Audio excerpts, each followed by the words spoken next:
Baik, saudara sekalian, awak media dan masyarakat Indonesia, sehubungan dengan rame-rame tentang bocornya data di dunia cyber kita yang banyak diramaikan oleh Biorka itu, maka kami tadi rapat. Pertama, ini tadi kami rapat bersama di sebelah kanan saya, Bapak Kepala BIN, Bapak Jenderal Purnawirawan, Bapak Budi Gunawan yang menggambarkan situasi yang sesungguhnya. Di sebelah kanan saya ada Pak Menko, yang ini pembuat pengatur kebijakan yang juga mengawal keamanan cyber. Lalu BSSN yang memang secara khusus di situ mengamankan cyber dan sandi negara. Lalu Bapak Kapolri yang juga punya tim pengamanan cyber dan penindakan. Maka disampaikan hal-hal berikut. Kita akan serius menangani dan sudah mulai menangani masalah ini, ya. Tetapi juga publik atau masyarakat harus tenang, karena sebenarnya sampai detik ini itu belum ada rahasia negara yang bocor. Misalnya kalau dulu zaman Pak SBY itu ada Wikileaks gitu ya, itu pembicaraan telepon presiden aja bisa dengan Perdana Menteri Australia tersebar, pembicaraan presiden negara menteri karena pergi ke Singapura dulu itu tersebar. Yang ini tidak ada, ini cuma data-data umum yang sifatnya sebenarnya perihal surat ini, perihal surat itu, isinya sampai detik ini belum ada yang dibobol. Motifnya ternyata juga gado-gado, ada yang motif politik, motif ekonomi, motif jual beli gitu dan sebagainya. Sehingga juga ya motif-motif kayak gitu itu sebenarnya tidak ada yang terlalu membahayakan. Bahkan kalau dari hasil kesimpulan tadi, apa yang disebut Biorka ini sebenarnya tidak punya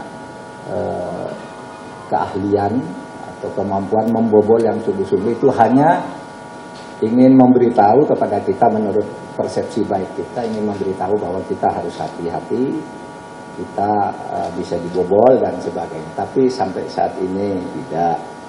Nah, kemudian kita terus menyelidiki, karena sampai sekarang ini memang gambaran pelakunya sudah teridentifikasi dengan baik oleh BIN dan Polri, tetapi belum bisa diumumkan. Gambaran siapa dan di mananya itu kita sudah punya alat untuk melacak itu semua. Nah, saudara, kita membuat satgas untuk lebih berhati-hati karena dua hal. Pertama, peristiwa ini mengingatkan kita agar kita memang membangun sistem yang lebih canggih. Lalu yang kedua, dalam sebulan ke depan kira-kira itu akan ada pengundangan Undang-Undang Perlindungan Data Pribadi, Undang-Undang PDP yang sudah disahkan di DPR di tingkat 1. Berarti tingkat 2 itu pengesahan di paripurna, tidak akan ada pembahasan substansi. Itu memang juga memuat arahan agar ada satu tim yang bekerja untuk keamanan cyber. Dan untuk masyarakat Indonesia yang data-data yang sifatnya rahasia sampai sekarang belum ada, ya, sampai detik ini.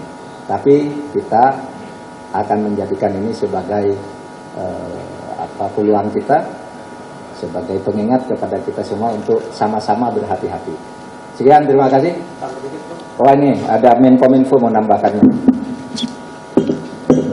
Terima kasih Pak Menko.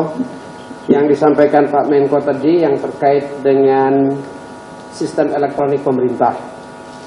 Tapi saat ini saya juga ingin menyampaikan bahwa serangan-serangan cyber juga dilakukan terhadap sistem elektronik privat. Karena ya, kepada penyelenggara sistem elektronik privat diminta agar betul-betul memastikan keamanan data di sistemnya masing-masing, karena itu adalah kewajibannya. memastikan teknologinya terus diupdate, ditingkatkan, memastikan tata kelola dan sistem manajemennya terus diperbaiki dengan melibatkan tenaga-tenaga yang ahli. Ya, memastikan sumber daya manusia, teknologi digital, dan enkripsi itu betul-betul kuat dan memadai. Nah, kepada rekan-rekan penyelenggara sistem elektronik lingkup privat, jangan lengah agar selalu memperhatikan dan berkomunikasi dengan pemerintah untuk membantu apabila ada dugaan-dugaan. Berkomunikasi dengan pemerintah untuk mendapat masukan dan input sehingga bisa menjaga sistem elektroniknya dengan baik dan dapat melaksanakan kewajibannya untuk memberikan perlindungan terhadap data pribadi masyarakat yang ada pada sistem elektroniknya masing-masing. Terima kasih. Cukup ya. Terima kasih. Izin Bapak mau bertanya.